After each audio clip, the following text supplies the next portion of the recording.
মৃন্ময়ীর মন ভালো নেই। হুমায়ুন আহমেদ, পর্ব 6। ট্রেতে করে চা নিয়ে খামার বাড়ির ম্যানেজার এসেছে। ম্যানেজারের নাম কালাম। কালাম করিকর্মা লোক, কিন্তু বড় সাহেবের সামনে দাঁড়ালে তার সবকিছু এলোমেলো হয়ে যায়। বুক ধড়ফড় করতে থাকে। বড় সাহেবের সব কথাও তখন ঠিকমতো কানে ঢুকে না। তার প্রায়ই মনে হয় এই চাকরি ছেড়ে সে অন্য কোনো চাকরিতে ঢুকবে। 24 ঘন্টা আতঙ্কের মধ্যে বাস করার কোনো অর্থ হয় না। কালাম বলল, স্যার, আপনার কাছে একজন আর্টিস্ট এসেছে। আলিমুর রহমান বললেন, আমার কাছে আর্টিস্ট আসবে কেন? ঢাকা থেকে ছোট সাহেব পাঠিয়েছেন। আর্টিস্ট আপনার ছবি আঁকবে। আলিমুর রহমান বললেন, তাকে ঘাড় ধরে বিদায় করে দাও। কালাম বলল, জি আচ্ছা স্যার। হাসিমুখে বিদায় করবে না, গলা ধাক্কা দিয়ে বিদায় করবে। এমন ভাবে ধাক্কা দিবে যেন পাট টেগায় উল্টে পড়ে। জি আচ্ছা স্যার। মৃন্ময়ী বলল, দাদা যান, তুমি বাবার উপর রাগ করে অন্য একজনকে গলা ধাক্কা দিতে পারো না। আর্টিস্টের তো কোনো দোষ নেই, বাবা তাকে পাঠিয়েছে, তিনি এসেছেন। তুমি যদি ছবি আঁকাতে না চাও, বলবে ছবি আঁকাবো না, তাকে ভদ্রভাবে চলে যেতে বলবে। আলিমুর রহমান কালামের দিকে তাকিয়ে বললেন, তাকে ভদ্রভাবে চলে যেতে বলো। কালাম ঘাড় কাত করে সঙ্গে সঙ্গে বলল, জি আচ্ছা স্যার। মৃন্ময়ী বলল, ভর দুপুরে একজন এত দূর এসেছে, তাকে না খাইয়ে বিদে করে দেওয়াও ঠিক না। আলিমুর রহমান বললেন, কালাম, তাকে ভাত খাইয়ে তারপর বিদায় করো। কালাম আবারও ঘাড় নেড়ে বলল, জি আচ্ছা স্যার। কালামের বুকে ব্যথা শুরু হয়েছে। বেশিক্ষণ এখানে থাকলে ব্যথা বাড়বে। সে দ্রুত হাঁটা ধরল। আলিমুর রহমানের ছিপে মাছ বেঁধেছে। সুতার টান থেকে বোঝা যাচ্ছে 3 থেকে 4 কেজি হবে। এর চেয়ে বড়ও হতে পারে। ঠিকমতো সুতা ছাড়তে না পারলে মাছ রাখা যাবে না। আলিমুর রহমান চেঁচিয়ে বললেন, মৃন্ময়ী, ছিপ ধরো। আলিমুর রহমান হাঁপাচ্ছেন। আনন্দে ও উত্তেজনায় তার চোখ মুখ ঝলঝল করছে। মৃন্ময়ী বলল, তুমি মাছ নাকি দাদা যান, মাছের এত শক্তি? আলিমুর রহমান বললেন, খুব সাবধানে সুতা ছাড়, মাছ কিন্তু হেঁচকা টান দিয়ে তোকে পানিতে ফেলতে পারে। মৃন্ময়ী বলল, দাদা যান, তুমি ছিপটা ছেড়ে দিলে কি মনে করে? আমি একা পারবো নাকি? তুমিও ধরো। আলিমুর রহমান বলেন, গাদা কালামটা আবার গেল কোথায়? থাপড়ায় এর দাঁত যদি আমি না ফেলি। মাছের প্রবল টানে মৃন্ময়ী ঝুপ করে পানিতে পড়ে গেল। আলিমুর রহমান বললেন, ছিপ ছাড়বি না, ছিপ ধরে থাক। মৃন্ময়ী এক হাতে ছিপ ধরে উঁচু করে সাঁতরাচ্ছে। কি সুন্দর দৃশ্য! আলিমুর রহমানের কাছে মনে হলো তিনি এত মধুর দৃশ্য আর জীবনে দেখেননি। মাছ ঠাঙ্গায় তোলার পর ওজন দেয়া হলো। কাতল মাছ, ওজন 5 কেজি 300 গ্রাম। মৃন্ময়ী বলল, দাদা যান, আমি মাথাটা খাবো। আলিমুর রহমান বললেন, ভাগাভাগি করে খাই, দুজনে মিলে ধরলাম না। জহির অবাক হয়ে বলল, আপনি এখানে? মৃন্ময়ী বলল, এত অবাক হচ্ছেন কেন? এটা আমার দাদার খামার বাড়ি, আমি তো এখানে থাকতেই পারি। বরং আমার উচিত আপনাকে দেখে অবাক হওয়া। আমি অবশ্যই সেরকম অবাক হচ্ছি না। জহির বলল, আপনার বাবা আমাকে কমিশন করেছেন আমি যেন আপনার দাদার একটা পোর্ট্রেট করে দেই। দাদা ন বলে দিয়েছেন। ওনার ন মানে ক্যাপিটাল N, ক্যাপিটাল O। আমাকে কালাম সাহেব বলেছেন। আমি চলে যেতে চাচ্ছিলাম, উনি খেয়ে যেতে বললেন। অবশ্যই খেয়ে যাবেন। কাতল মাছের একটা প্রিপারেশন আপনাকে দেয়া হবে। মাছটা আমি ধরেছি। জহির খুবই অবাক হচ্ছে মেয়েটার সহজ কথা বলার ভঙ্গিতে। প্রথম দিনে তার কথায় ও চেহারায় কাঠিন্য ছিল, আজ একেবারেই নেই। মৃন্ময়ী বলল, আপনি কি ভালো পোর্ট্রেট করেন? জহির বলল, যখন মন দিয়ে করি তখন ভালো করি, বেশিরভাগ সময় মন লাগে না। কখন মন লাগে না? যার ছবি আঁকছি তাকে পছন্দ না হলে ছবিতে মন লাগে না। একটা পোর্ট্রেট করতে আপনি কত টাকা নেন? ধরা বাঁধা কিছু নেই, চেষ্টা থাকে যত বেশি নেওয়া যায়। ক্লায়েন্ট বুঝে দাম। আমার কাছ থেকে আপনি কত নেবেন? আমি যদি আপনাকে কমিশন করি? আমি আপনার কাছ থেকে কিছুই নেব না। কেন নেবেন না? আপনি আমার বড় একটা সমস্যার সমাধান করিয়েছিলেন, এই জন্য নেব না। তাছাড়া আপনার ছবি আঁকার জন্যও আপনার বাবা আমাকে কমিশন করেছেন। মৃন্ময়ী বলল, আমি আমার দাদা জানের মতো কাউকে দিয়ে ছবি আঁকাই না। তবে আমি আমার এক বান্ধবীর ছবি আঁকার জন্য আপনাকে কমিশন করব। আমার খুব প্রিয় বান্ধবী, আপনি যত্ন করে তার ছবি এঁকে দেবেন। অবশ্যই দেব। সে যত না সুন্দর, আপনি তাকে আরো সুন্দর করে আঁকবেন। চেষ্টার কোনো ত্রুটি থাকবে না। শুধু তার নাকে একটা হীরের নাকফুল দিয়ে দেবেন। আমি নাকফুলটার ডিজাইন আপনাকে দিয়ে দেব। জি আচ্ছা। আমার দাদাজানের খামার বাড়ি কি আপনি ঘুরে দেখেছেন? জি না। ঘুরে দেখুন। খামার বাড়ির পুরো পরিকল্পনা আমার। আমি আপনি শিল্পী মানুষ, আপনার মাথায় যদি কোনো আইডিয়া আসে আমাকে বলবেন। জহির মুগ্ধ চোখে তাকিয়ে আছে। আজ মেয়েটিকে প্রথম দিনে যে সুন্দর লাগছে। ব্যাপারটা হাস্যকর। সৌন্দর্য সময় নির্ভর না। ভোরবেলার ফুল বিকেলেও সুন্দর। মেয়েটি আজ শাড়ি পরেছে, এটা কি একটা কারণ? প্রথম যখন দেখা সেদিন তার পোশাক কি ছিল? শাড়ি ছিল না? জহির মনে করতে পারল না। যেদিন টাকা ফেরত দিতে গেল সেদিন মৃন্ময়ীর সঙ্গে দেখা হয়নি। ম্যানেজার ফরিদের হাতে টাকা দিয়ে এসেছে। ফরিদ কি টাকা ফেরত দিয়েছে? ব্যাপারটা মৃন্ময়ীকে জিজ্ঞেস করা কি উচিত? 30,000 টাকা এদের কাছে তুচ্ছ ব্যাপার। টাকা পয়সা এদের কাছে তেজপাতা, কিংবা তেজপাতার চেয়েও তুচ্ছ কিছু। কাঁঠাল পাতা, আম পাতা। আম পাতার কথা মনে পড়লো, মিনা তাকে আমের মুকুল নিয়ে যেতে বলেছে। আমের মুকুল দিয়ে কি এক টক রান্না নাকি টিয়া পছন্দ করে। জহিরের মেজাজ খারাপ হয়েছে। ঢাকা শহরে সে আমের মুকুল কোথায় পাবে? সে তো আর আম বাগানে বাস করছে না। মিনাকে এইসব বলা অর্থহীন। ভাইয়া শুনো, মুকুল যে আনবে মিষ্টি আমের মুকুল আনবে না, টক আমের মুকুল আনবে। জহির বলল, মিষ্টি টক বুঝবো কিভাবে? মুকুল চিবিয়ে দেখবো? ভাইয়া বোকার মতো কথা বলো না তো। তুমি যে গাছের মুকুল আনবে সেই গাছের আম টক কিনা জিজ্ঞেস করবে। ও আচ্ছা, টুনটুনিকে যে সোনার কিছু দিতে বলেছিলাম তার কি করবে? শ্বশুর বাড়িতে গিয়ে কি আমি বেইজ্জত হব তাই চাও? তোরা যেদিন চলে যাবি সেদিন পাবি। তোমার বাজেট কত বলো? আমি গয়নার দোকানে গিয়ে দেখবো এই বাজেটে কি পাওয়া যায়। বাজেট এখনো ঠিক করিনি, দেখি কি করা যায়।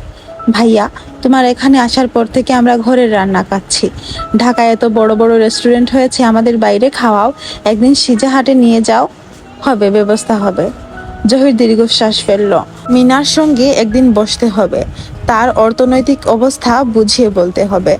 যেদিন এই বৈঠক হবে সেদিন সে সরাসরি বলবে, মিনা তোর স্বামীর নামটা যেন কি? আমি নাম ভুলে গেছি, নাম বল, নাম দিয়ে শুরু হোক। এই ঘটনা দ্রুত ঘটিয়ে ফেলতে হবে। শুভস্য শীঘ্রম যেমন সত্যি, অশুভস্য শীঘ্রম, অশুভ ঘটনাও দ্রুত ঘটিয়ে ফেলতে হয়, দেরি করা যায় না। জহির ঘুরে ঘুরে খামার বাড়ি দেখছে। এক জায়গায় নকল পাহাড়ের মতো করা হয়েছে, নকল ঝর্ণা বসেছে, ঝিরঝির করে পানি পড়ছে। ঝর্ণার পেছন থেকে পানির পাম্পের শব্দ কানে আসছে। হাস্যকর ব্যাপার। আরেক জায়গায় গোল করে লাগানো সুপারি গাছের সারি পাওয়া গেল।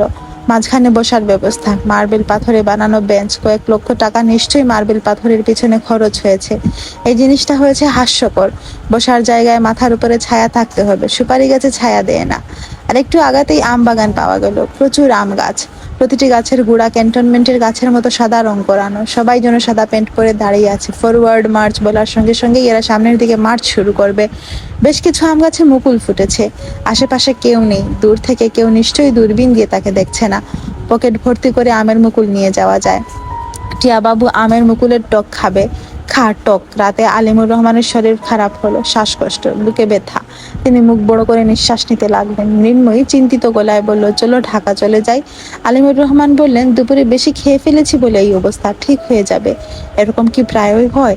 যেদিন বেশি খেয়ে ফেলি সেদিন হয়। ঠিক হতে কতক্ষণ লাগে? কোনো কোনো দিন চট করে ঠিক হয়, কোনো কোনো দিন 4-5 দিন লাগে। ঘরে কি অক্সিজেনের সিলিন্ডার আছে? না। দরজা জানালা সব খুলে দিয়ে এতেই হবে। দাদা যান, আমার কথা শোনো, চলো ঢাকা চলে যাই। তোমাকে কোন একটা ক্লিনিকে ভর্তি করি। আলিমুর রহমান হাঁপাতে হাঁপাতে বললেন, ঠিক হয়ে যাবে। তার নিঃশ্বাস স্বাভাবিক হলো রাত 1টায়। তিনি বিছানায় উঠে বসতে বসতে বললেন, বলেছিলাম না ঠিক হয়ে যাবে। আর কালাম গাদাটাকে বল 1 কাপ লেবু চা আর কাগজে কলম আনতে। কাগজ কলম দিয়ে তুমি কি করবে? আমি উইল করবো। চা খাও, খেয়ে ঘুমো, আমি মাথায় হাত বুলিয়ে তোমাকে ঘুম পাড়িয়ে দিচ্ছি। ভুল করে তারপর ঘুমাবো। অবস্থা তো দেখছিস, যে কোনো একদিন মরে যাব। আর তখন আমার গাধা পুত্র সব দখল করে বসে থাকবে। 2 হাতে টাকা উড়াবে, ছবি কিনবে, 2-3 কোটি টাকা দিয়ে জমি কিনবে, জমির দখল নিতে পারবে না। মৃন্ময়ী বলল, ভুল করা হবে, এখন না, কাল ভোরে।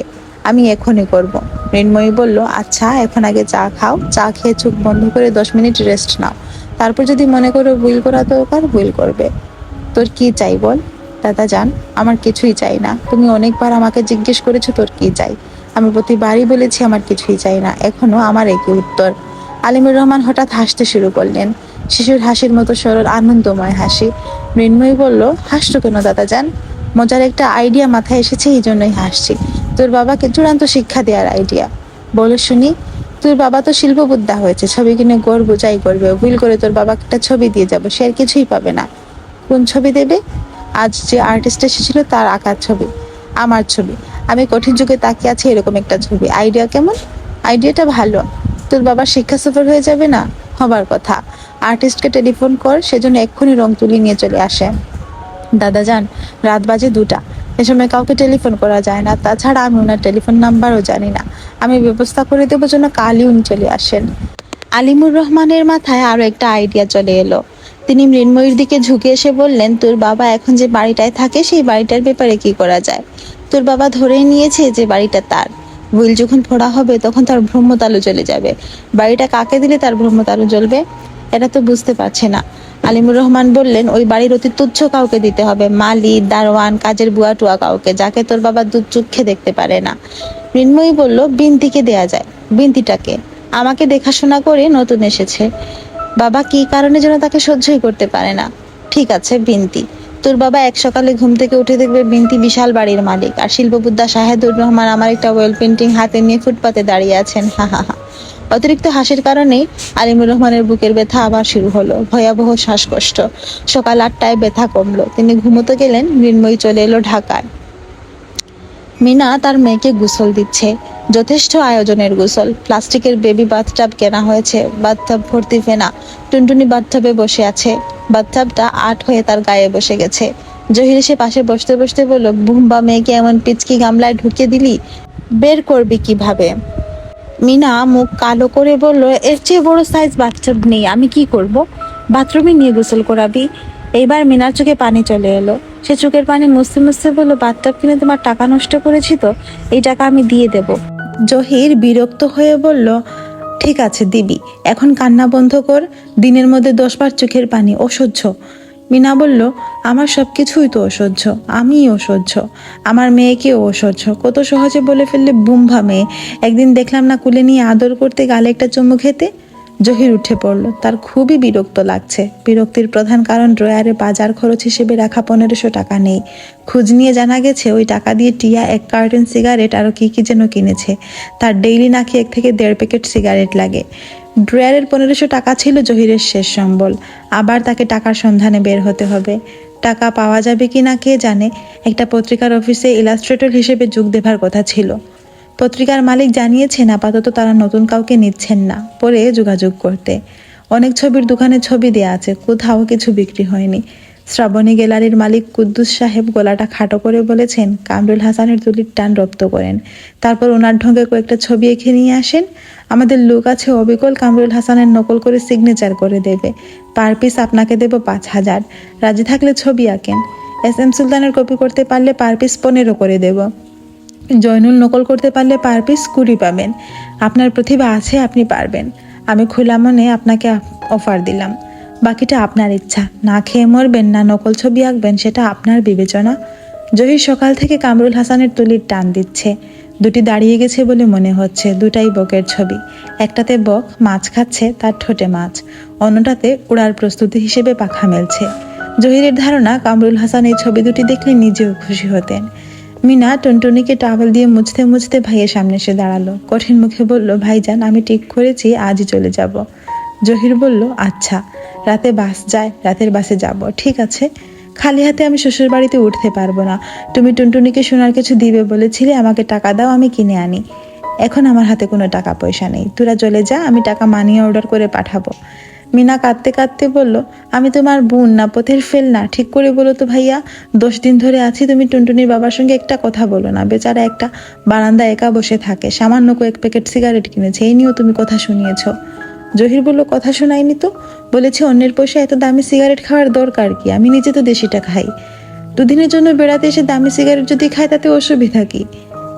জহির হতাশ গলায় বলল, কোনো অসুবিধা নেই, বেশি করে খেতে বল, এখন সামনে থেকে যা। মিনা কাঁদতে কাঁদতেই সামনে থেকে বের হয়ে গেল।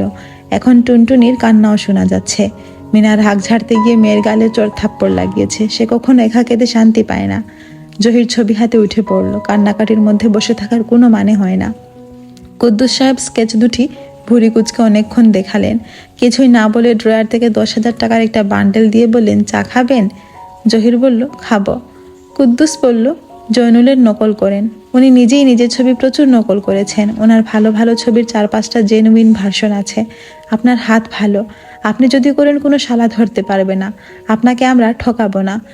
জহির বলল, ঠিক আছে, কবে দিবেন বলেন? আমার কাছে পার্টি আছে, তাড়াতাড়ি দিব। ওনার দুর্ভিক্ষের কাক কিন্তু আঁকবেন, ডাস্টবিনের ময়লার পাশে শিশু, কাক, এইসব বিদেশিরা লুফে নিবে। ঠিক আছে, বক আর আঁকবো না, এখন থেকে কাক। আপনার ওই বন্ধু কোথায়, ফজলু সাহেব? ওনার হাতও ভালো। জহির সিগারেট ধরাতে ধরাতে বলল, শুধু হাত ভালো হলে হয় না, কপালও ভালো থাকতে হয়। তার কপাল মন্দ, সে হাসপাতালে, এখন মরে মরে অবস্থা। বলেন কি? কোন হাসপাতালে? কত নম্বর কি বলুন তো, একবার দেখতে যাব। জহির উঠে দাঁড়াতে দাঁড়াতে বলল, খামাকা হাসপাতালের নাম নিয়ে কি করবেন? আপনি যে দেখতে যাবেন না সেটা আপনিও জানেন, আমিও জানি। জহির বাসায় ফিরে বোনের হাতে টাকার ব্যান্ডেলটা দিয়ে বলল, যা টুনটুনির জন্য কিছু কিনে নিয়ে আয়। মিনা গম্ভীর গলায় বলল, এখানে কত আছে? 10 আছে।